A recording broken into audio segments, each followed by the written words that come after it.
Tool kit को लेकर के तमाम बातें हो रही हैं। ग्रेटा थनबर्ग ने जो ट्वीट कर दिया था, उसके बाद गिरफ्तारी हुई दिशा रवि की, पुलिस पर भी सवाल उठाए जा रहे हैं, सरकार पर भी सवाल उठाए जा रहे हैं। लेकिन राजनीति से अलग हटके पहले समझना जरूरी है कि अभी इन्वेस्टिगेशन कहां पहुंची है। तो जो आप स्क्रीन पर देख रहे हैं अभी, ये टूल किट से जुड़ती कड़ियां हैं दिल्ली पुलिस के हिसाब से।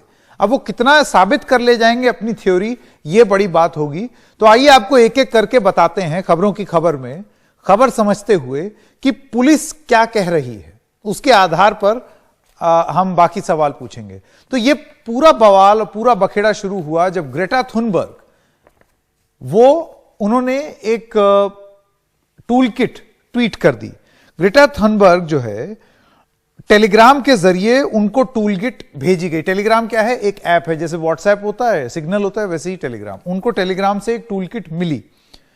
किसान आंदोलन के समर्थन में उन्होंने ट्वीट भी किया और टूल किट का लिंक उन्होंने ट्वीट कर दिया। यहां से दिल्ली पुलिस की जांच शुरू हुई। इस जांच में एक और नाम आया, इन्फ्लुएंसर का। जैसे कि ग्रेटा थुनबर्ग थी एक इन्फ्लुएंसर, जो बड़े बड़े लोग होते हैं, बड़ी बड़ी बातें करने के लिए उनको बोला जाता है। दूसरा नाम था पीटर फ्रेडरिक का। प्रभावित करने वालों की लिस्ट में इनका भी नाम शामिल है। दिल्ली पुलिस कहती है कि इनका संपर्क भजन सिंह भिंडर से है, जिसका नाम इकबाल चौधरी भी है। और कौन है भिंडर?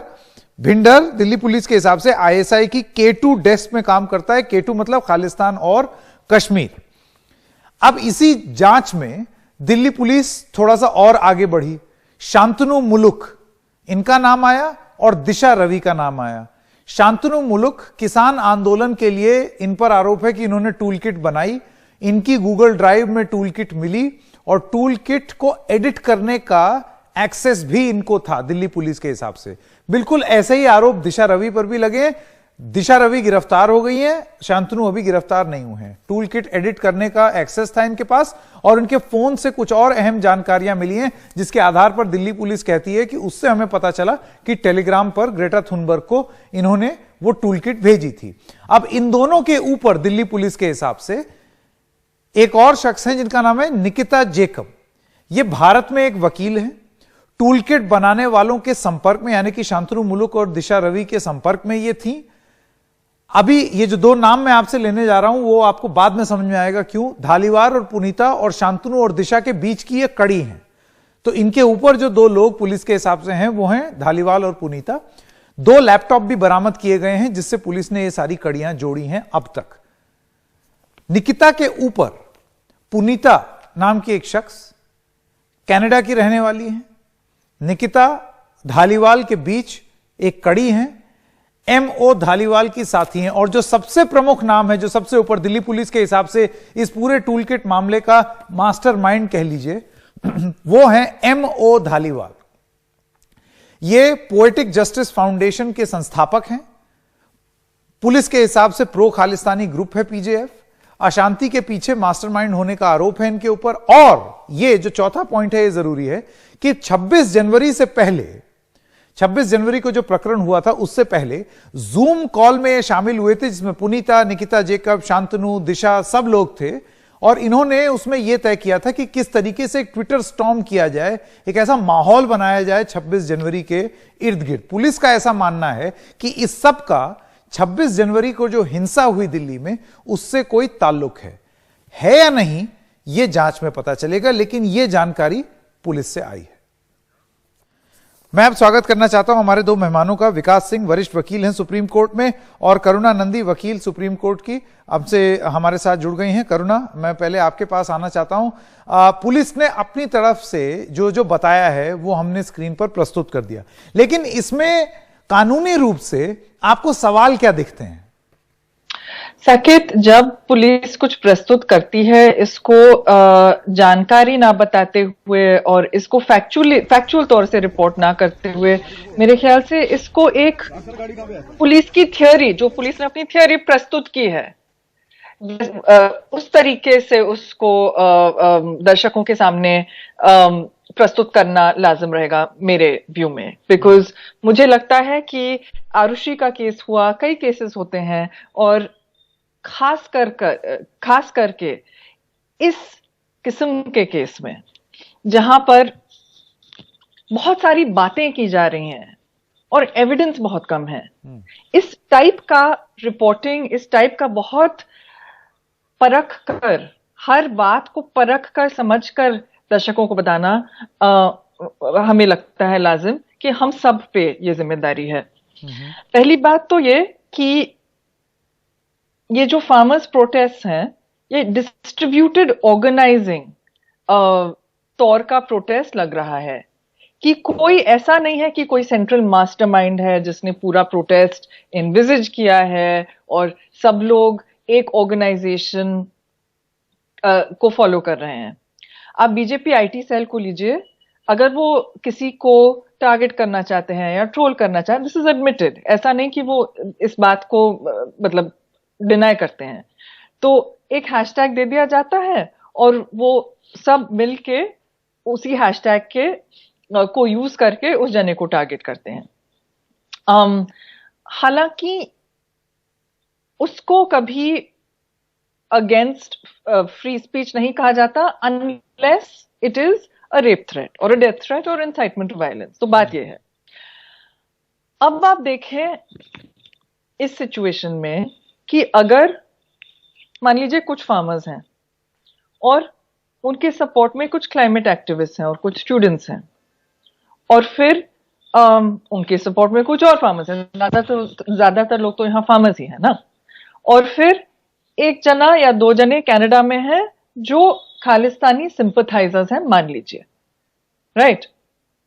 अगर कोई गूगल डॉक हुआ, और गूगल डॉक ये चीज होती है जो अगर आप 20 लोगों को एक्सेस दे दें और 20 लोगों को एडिटिंग परमिशन दे दें तो फिर सब लोग उस पर एडिट कर सकते हैं। इस टाइप की ऑर्गेनाइजिंग में ज्यादातर ये होता है कि एक इशू ही कॉमन होता है और कुछ कॉमन नहीं होता है इन लोगों में, राइट। तो जब एक इशू कॉमन है, अगर कुछ लोग, आपको तो मालूम ही है कि यहाँ इंडिया में खालिस्तान के लिए बहुत ही कम सपोर्ट है, बहुत ही कम सपोर्ट है, कुछ सपोर्ट हमने देखा है कनाडा में।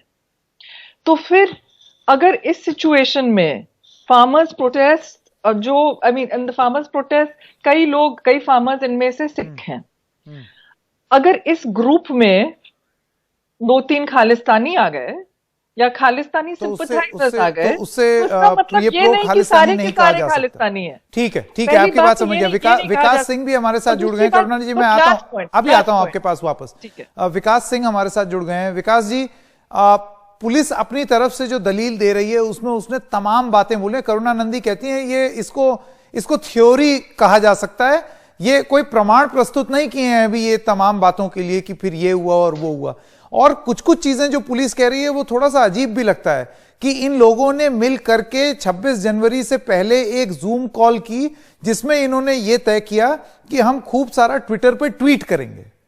इसका 26 जनवरी की वायलेंस से क्या लेना देना, विकास जी?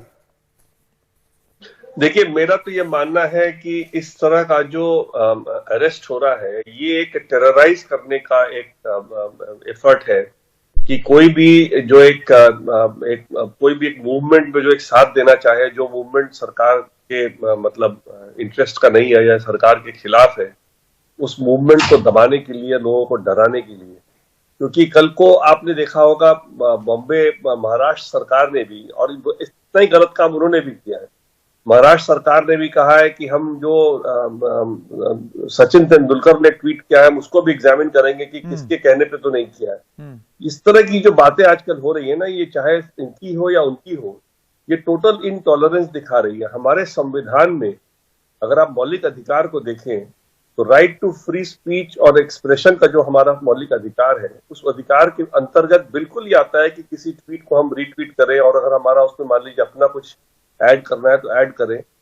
इस तरह का केस बनाने के लिए तो इनको कॉन्स्पिरेसी डायरेक्ट दिखाना पड़ेगा कि इसमें कोई डिस्टेबलाइजिंग फोर्स, कोई विदेशी डिस्टेबलाइजिंग फोर्स के बिल्कुल ये डायरेक्ट पार्टी है। अभी तक पब्लिक डोमेन में ऐसी कोई भी बात नहीं है। लेकिन विकास जी, ये जो बात हो रही है कि पोएटिक जस्टिस फाउंडेशन इसके प्रो खालिस्तानी लिंक्स हैं, अब इस बात को लेकर के, इसको आधार बना करके बहुत सारी चीजें हो रही है ना, कि गूगल डॉक्यूमेंट बना, एक ऐसी संस्था के कहने पर बना जो कि प्रो खालिस्तानी है, उसमें दिशा रवि भी थी, शांतनु भी हैं, और कई सारे नाम लिए गए हैं। कानूनी रूप से इसमें कितना वजन है इस बात में? देखिए, मैं तो इनको अज्यूम करने को तैयार हूं for the time being, for the sake of argument, कि प्रो खालिस्तानी भी इनका कभी किसी दूसरे मुद्दे पे सपोर्ट रहा हो, मान लीजिए इस बात को भी, तो भी इस आज के इस मुद्दे पे, और जो ये ट्वीटिंग जो चल रहा है फार्मर्स एजिटेशन के ग्राउंड पे, जो सपोर्ट के जो ट्वीट चल रहा है, इस ट्वीट को उस खालिस्तानी सपोर्ट से लिंक आप नहीं कर सकते हैं स्ट्रेट अवे।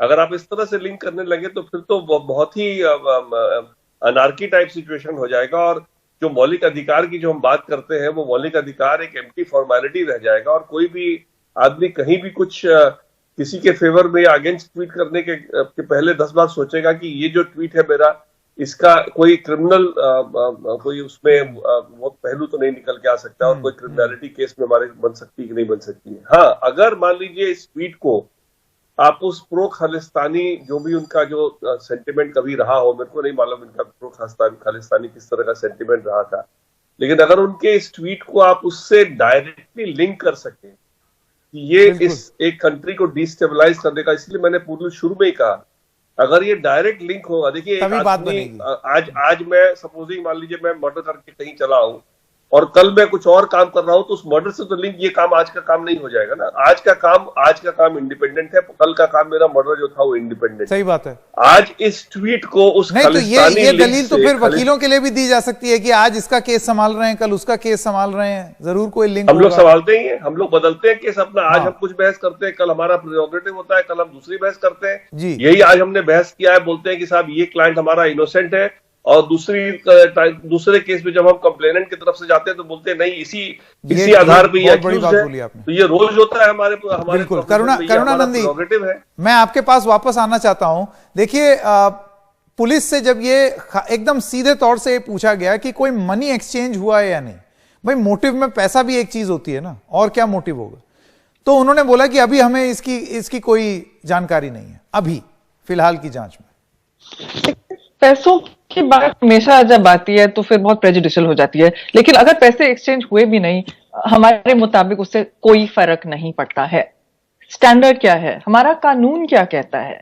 एक संवैधानिक बेंच हमारे सुप्रीम कोर्ट के डिसाइड किया है कि सेडिशन लॉ कंट्री को डिस्टेबलाइज करने का इल्जाम तब भी लाया जा सकता है जब आप उसकी बात ही नहीं कर रहे। अगर वो भी एलिगेशन अगर आप ला रहे हैं, अगर चाहे ये भी मान लीजिए कि कहीं खालिस्तान की बात चल रही हो, राइट, लेकिन जहां पर वो इंसाइटमेंट टू वायलेंस तक नहीं आता है, a tendency to incite violence नहीं आता है, तो फिर अगर वो बात भी हुई जो नहीं हुई है, अगर वो बात भी हुई होती तो फिर भी ये गैर कानूनी नहीं है, ये फ्री स्पीच है।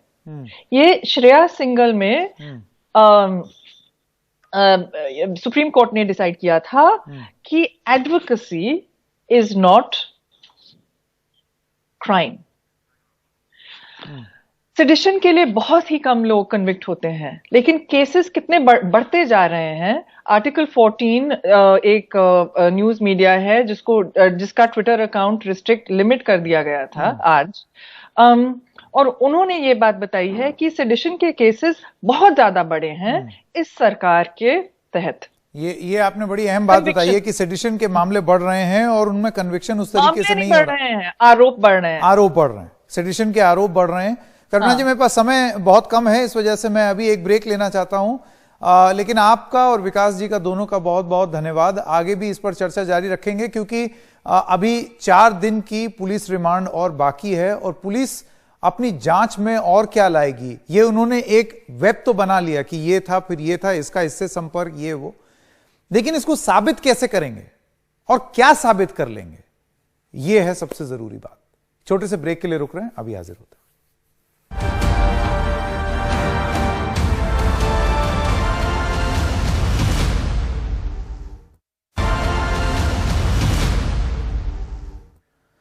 और किसान आंदोलन को लेकर जिस टूल किट को आधार बनाकर गंभीर आरोप लगाए गए हैं, उसमें अब दिल्ली पुलिस के हिसाब से खालिस्तान के बाद आईएसआई का भी एंगल आ गया है। किसको फॉलो किया जाना है, अगर आप इसको देखेंगे तो आपको उसमें अटपटा सा नाम दिखेगा आपको, दैट इज पीटर फ्रेडरिक। सो अब आपका सवाल यह है कि पीटर फ्रेडरिक साहब कौन है, तो इंडियन सिक्योरिटी एस्टैब्लिशमेंट इनको जानता है 2005-6-7 से। इनका नाम उभरा था, एक भजन सिंह भिंडर साहब है, बीएस भिंडर एलियस इकबाल चौधरी, जो आईएसआई की K2 डेस्क के बहुत पुराने प्रोपोनेंट रहे। उनके साथी होने की वजह से इनका नाम 2006-7 से इंडियन सिक्योरिटी एजेंसीज के रडार पे रहा है। पीटर फ्रेडरिक साहब कई सारे ऑर्गेनाइजेशंस चलाते हैं बीएस भिंडर साहब के साथ। प्रश्न सिर्फ ये है कि पीटर फ्रेडरिक का नाम एज अ रिसोर्स पर्सन इस पर्टिकुलर टूल किट में क्यों डाला गया? क्या ये मोह धालीवाल के कहने पर डाला गया, या दिशा, निकिता एंड बाकी सबका इनसे कोई डायरेक्ट कनेक्शन भी है, एंड थ्रू इनके बीएस भिंडर से कोई डायरेक्ट कनेक्शन है? So that is a matter of investigation which we expect to find out in the coming days.